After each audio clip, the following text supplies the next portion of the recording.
শিক্ষার্থীবৃন্দ, আমি ইতিমধ্যে এই 7টি অধ্যায় তোমাদেরকে সাজেশন দিয়েছি। তোমরা ভালোভাবে যদি পড়ো তাহলে ওগুলো থেকে কল করবে। তবুও আজকে আমি 8 নম্বর অধ্যায়ের সাজেশন দিচ্ছি। প্রিয় শিক্ষার্থীবৃন্দ, তোমরা খেয়াল করো। 8 নম্বর অধ্যায় কল্যাণ অর্থনীতি। এই অধ্যায়ের ক বিভাগের বেশ কিছু প্রশ্ন এখানে আছে। কল্যাণ অর্থনীতি কি? আধুনিক কল্যাণ অর্থনীতির জনক কে? কার্যকামতা কি? ব্লিস পয়েন্ট কি? ব্লিস পয়েন্ট একটা চিত্রের মাধ্যমে দেখা। বাহ্যিকতা কি? গণদ্রব্য কি? ফ্রি রাইডার সমস্যা কি? সমাজ কল্যাণ অপেক্ষা কি? অ্যারো এর অসম্ভাব্যতা তত্ত্ব কি? ক্যালডারের ক্ষতিপূরণ নীতি লিখো।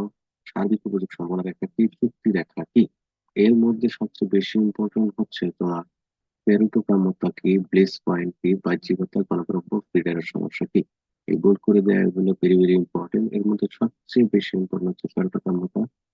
এটা সবচেয়ে বেশি ইম্পর্টেন্ট। এটা 1 মার্কসের জন্য ইনশাআল্লাহ চলে আসবে। এরপরে তোমরা খেয়াল করো যে খ বিভাগের প্রশ্ন, কল্যাণ অর্থনীতি কি? ক্রীড়ার সমস্যা কি? দ্বিতীয় সর্বোত্তম তথ্য কি?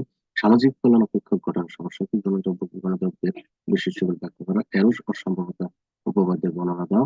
প্যারোটো নন কম্পারেবল অবস্থা কি ব্যাখ্যা করা। এর মধ্যে সবচেয়ে ইম্পর্টেন্ট হচ্ছে এরর অসম্ভবতা উপপাদ্য। এরপর হচ্ছে দ্বিতীয় সর্বোত্তম তথ্য এবং কল্যাণ অর্থনীতি, ক্রীড়ার সমস্যা বোল্ড করা। এগুলো খুবই ইম্পর্টেন্ট।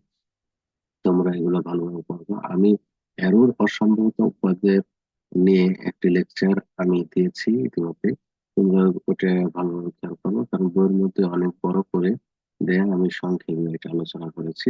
তোমরা ওটা পড়লে আশা করি এটাও ইম্পর্টেন্ট, এখান থেকে এটা চলে আসার সম্ভাবনা আছে 4 মার্কসের জন্য। এরপরে খেয়াল করো, গ বিভাগের দ্বিতীয় সর্বোত্তম তত্ত্ব এবং এর গুরুত্ব আলোচনা করো। সার্বিক উপযোগ সম্ভাবনা রেখা কি? ব্যাপকতার মতো সর্বোচ্চ সামগ্রিক কল্যাণের প্রয়োজন সচেতন করে পর্যাপ্ত সচেতন ব্যাখ্যা করা। বাহ্যিকতা কি? ভোগ উৎপাদনের ক্ষেত্রে বাহ্যিকতা কি পেরোটোকামতা অর্জনে বাধার সৃষ্টি করে। পেরোটোকামতা প্রান্তিক শর্ত বৈচিত্র্যের সাহায্যে ব্যাখ্যা করে। এবং 4 নম্বর প্রশ্ন, এই রিপোর্টের এবং বাহ্যিকতা কি? এই 3 নম্বর প্রশ্নটা খুব ইম্পর্টেন্ট, তবে এই প্রশ্নটা চলে আসার সম্ভাবনা এখন 10 মার্ক।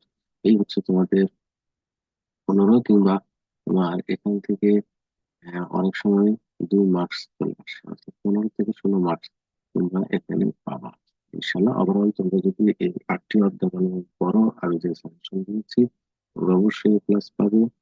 আশা করি তোমরা ভালোভাবে পড়াশোনা করছো এবং আর মাত্র একদিন সময় আছে তোমাদের হাতে। আমি চেষ্টা করব আগামীকাল একটা নমুনা প্রশ্ন দেওয়ার জন্য।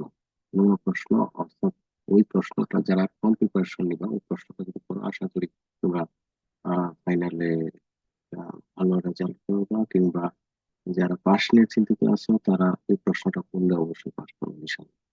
তো আজকে এই পর্যন্ত। ভালো থাকো, সুস্থ থাকো, নিরাপদ থাকো।